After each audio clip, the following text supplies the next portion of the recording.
नमस्कार, मैं हूं राजमोहन तिवारी और आप देख रहे हैं लाइव बिहार। बिहार में बहाली हो और उसमें भ्रष्टाचार ना हो, ये तो हो ही नहीं सकता। और ऐसा ही एक और मामला मुजफ्फरपुर जिले से हमारे सामने आया है, जहां पर 780 पदों पर नियुक्तियां मनमाने ढंग से पैसे लेकर कर दी गई हैं। दरअसल कोरोना की दूसरी लहर में स्वास्थ्य केंद्रों पर तमाम स्वास्थ्य जो कर्मी हैं उनकी कमी देखी गई थी, जिसके बाद राज्य सरकार ने तमाम जिलों को ये निर्देश दिया था कि अपने जिले में आवश्यकता अनुसार doctor, ANM, GNM, ward boy, data entry operator आदि का नियोजन 3 महीने के लिए किया जाए, ताकि जो स्वास्थ्य संबंधी कार्य हैं वो रुके नहीं, वो सुचारू रूप से चलते रहें। लेकिन अब इसी बहाली में किस प्रकार से भ्रष्टाचार किया गया, उसी का मामला हमारे सामने आया है। दरअसल इस बहाली के संबंध में जो आवेदन लिया जाना था, इसकी सूचना अखबारों के जरिए लोगों तक पहुंचाई जानी थी। लोगों को यह पता चलता कि बहाली प्रक्रिया शुरू हो गई है, आवेदन करना है।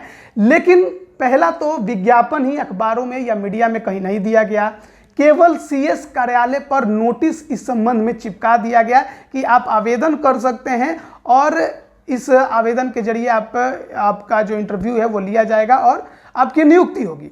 सबसे बड़ी बात है कि कोरोना के काल के दौरान लॉकडाउन लगा था। सीएस कार्यालय कौन जाकर पता करता कि इस संबंध में जानकारी आई है या नहीं है, कब से आवेदन है। लोग अभी स्मार्टफोन के सहारे जी रहे हैं। सरकार ये कह रही है कि सोशल मीडिया का इस्तेमाल है, सोशल मीडिया का ज़माना है, फ़ोन का ज़माना है, स्मार्ट बनिए, इसका इस्तेमाल कीजिए। लेकिन कहीं भी मुजफ्फरपुर में इस संबंध में, आवेदन के संबंध में सूचना कहीं भी नहीं दी गई, केवल सीएस के कार्यालय पर चिपकाया गया। उसके बाद नियुक्तियों का खेल शुरू हुआ। आवेदन लेने के बाद नियुक्तियां 26 मई तक कर ली गई। सबको ज्वाइनिंग लेटर भी बांट दिया गया और उनकी नियुक्ति प्रक्रिया होने के बाद वो काम पर भी लग गए। लेकिन एक ऑडियो जो है वो वायरल हो गया था एक आवेदक का, जिसमें 30,000 रुपये का डिमांड किया जा रहा था, जिसको संज्ञान में डीएम ने लिया और उसके बाद एक जांच कमेटी की गठन किया था। इस संबंध में कई जो तमाम सूचनाएं हैं वो अखबारों में भी आई हैं, आप देख सकते हैं, जिसमें यह साफ तौर पर बताया गया है कि मुजफ्फरपुर जिला स्वास्थ्य विभाग द्वारा सदर अस्पताल व स्वास्थ्य केंद्रों में 780 पदों पर हुए नियोजन को गुरुवार को रद्द कर दिया गया।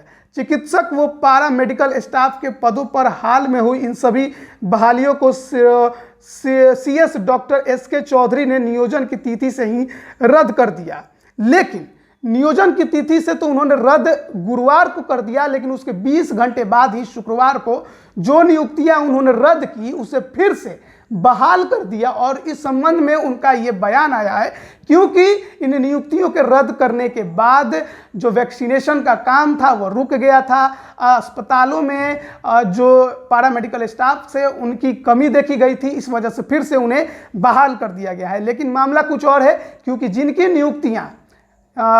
नियुक्ति में गड़बड़ी के सामने आने के बाद रद्द कर दी गई थी, उन्होंने बवाल काट दिया था, जिसके वजह से सीएस जो वहाँ के सिविल सर्जन हैं उन्होंने ये फैसला लिया है। लेकिन सीएस ने जो ये फैसला लिया, यानी सिविल सर्जन ने इस संबंध में जो नियुक्तियां रद्द करने के बाद बहाल करने के संबंध में उन्होंने फैसला लिया, इस संबंध में मुजफ्फरपुर डीएम प्रणव कुमार को कोई जानकारी ही नहीं है। और अब इसीलिए सीएस जो वहाँ के हैं एसके चौधरी हैं, उनके खिलाफ कार्रवाई की सिफारिश भी कर दी गई है। और इस संबंध में जो राज्य सरकार है उसको सूचना भेजी गई है कि सीएस पर कार्रवाई बेहद जरूरी है। जो भ्रष्टाचार हुआ है 780 पदों की नियुक्तियां में, उसको लेकर जो मुजफ्फरपुर जिला के डीएम है प्रणव कुमार, उनका कहना है कि साफ तौर पर यह नजर आता है कि नियोजन में मेरिट, अनुभव व तकनीकी कौशल का ध्यान नहीं दिया गया। मसलन डाटा एंट्री ऑपरेटर का नियोजन बिना किसी तकनीकी जांच के कर लिया गया। नियोजन प्रक्रिया पारदर्शी भी नहीं रखी गई। इससे स्पष्ट है कि नियोजन प्रक्रिया में गड़बड़ी हुई है। राज्य स्वास्थ्य मुख्यालय ने सीएस को बढ़ते कोरोना काल में आवश्यकता के अनुसार स्टाफों की नियुक्ति 3 महीने के लिए करने का निर्देश दिया था। लेकिन नियुक्तियां जो की गई हैं उसमें भारी गड़बड़ी सामने आई है। जो जांच कमेटी डीएम ने बनाई थी उसने भी यही रिपोर्ट दी है और अब सिफारिश की गई है कि सिविल सर्जन के खिलाफ राज्य सरकार कार्रवाई करे। अब देखते हैं इसमें क्या कार्रवाई होती है। और इसी को लेकर अब जो बिहार के नेता प्रतिपक्ष तेजस्वी यादव, उन्होंने नीतीश कुमार पर हमला किया है और कहते हैं 15 दिन में नीतीश कुमार के 3 क्रांतिकारी निर्णय। दीवार पर इश्तेहार चिपका बिना आवेदन, तारीख और योग्यता के पैसे लेकर 780 लोगों की नियुक्तियां की। मामला उजागर होने के बाद 15 दिन बाद बहाली रद्द कर दी गई। एक दिन बाद फिर उन्हें पुनः बहाल कर दिया गया। तो इस संबंध में अब नीतीश कुमार पर ही सवाल खड़े किए हैं तेजस्वी यादव नेता प्रतिपक्ष ने और पूछा है कि किस प्रकार से एक तो बिना आवेदन के नियुक्तियां कर ली गई 780 पदों पर, उसके बाद जब मामला गड़बड़ी का सामने आया तो उन नियुक्तियों को रद्द कर दिया गया और फिर उसके 20 घंटे बाद ही, मतलब नियुक्तियां रद्द करने के 20 घंटे बाद ही एक बार फिर से उन्हें पुनः बहाल कर दिया गया।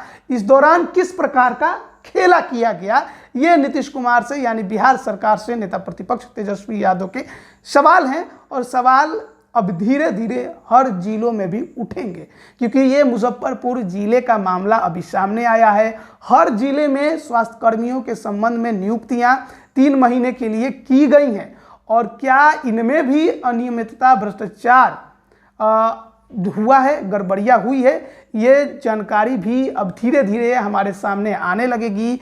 देखिए कि बिहार में नियुक्तियां कैसे की जाती हैं कि बिना आवेदन दिए, सोचिए कि किसी को आवेदन देने की जरूरत नहीं पड़ी और नियुक्ति की प्रक्रिया शुरू कर दी गई। किसी को पता ही नहीं चला कि यहाँ पर कहीं नियुक्ति भी किसी प्रकार की हो रही है। बिहार में ऐसे ही नियुक्तियां होती हैं। ये तो फिर भी आप कहिए कि छोटे पदों पर नियुक्तियां थी, जिसमें कुछ बड़े पद भी थे, कम संख्या में नियुक्तियां थी। तो बड़े संख्या में जो स्पेशल भर्ती आयोग होते हैं बिहार के, उनमें भी भ्रष्टाचार ऐसे ही भरा रहता है। सरकार पर सवाल उठते हैं, सरकार जवाब देना मुनासिब नहीं समझती है। अब देखना है कि इस संबंध में जो नियुक्तियां रद्द करने के बाद फिर से बहाल की गई हैं उस पर क्या कार्रवाई होता है, क्योंकि डीएम का कहना है कि जो नियुक्तियां फिर से बहाल की गई हैं इस संबंध में उनको कोई सूचना नहीं है, तो वो बाद में एक्शन ले सकते हैं। वहीं सिविल सर्जन पर क्या कार्रवाई की जाती है राज्य सरकार के द्वारा, ये देखने वाली बात होगी। आप बने रहिए लाइव बिहार के साथ। आपका बहुत बहुत धन्यवाद। लाइव बिहार यूट्यूब पर सब्सक्राइब और फेसबुक पर लाइक जरूर करें।